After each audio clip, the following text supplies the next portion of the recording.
So I know for a fact that you're clicking on this video because you do not want to be a side character and you do not want to be average and you want to become the best version of yourself. So what I'm going to explain to you in this video is how to achieve your goals, understanding the fact that nobody's coming to save you as a man, okay? And I don't care if you're 13, I don't care if you're 23, this applies to all of you guys, okay? So the first example that I wanted to talk about is you have to have a positive mentality, okay? Now, when I see these people who have a negative mentality, you know, let's say something happens in their day and they're like, oh, this sucks, you know, I'm going to be depressed about it or something. Or, you know, maybe they're not a depressed person, but they're just being depressed in the moment. It's like, okay, well, if you're going to be negative about it, first off, that's a choice, okay? That's not just a random thing that happens. You mentally decided to be negative about the situation, okay? When you could have decided to be positive and discipline yourself. And as a result, if you would have been more positive, you would have actually achieved more and you would have also probably put in more effort as a result because you would have had a better mindset.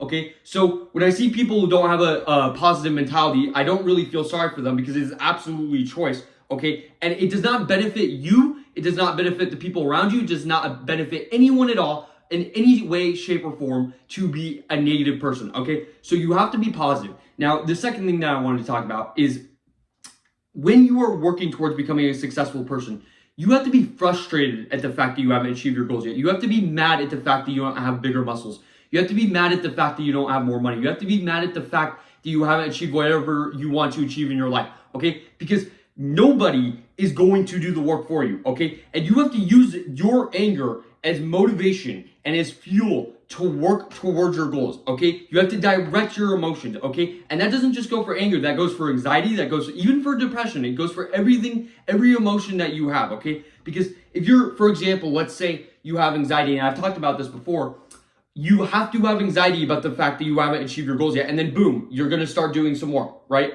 That is an example of a way that you could direct your anxiety towards working towards a task or a goal of yours, okay? So I am only going to talk about that for today, but I wanted to explain more in my next video because I'm going to do a collab with someone that I know. So that's all I wanted to talk about today, guys. I thank you guys so much for the support. Other than that, that's about it. Thanks for watching.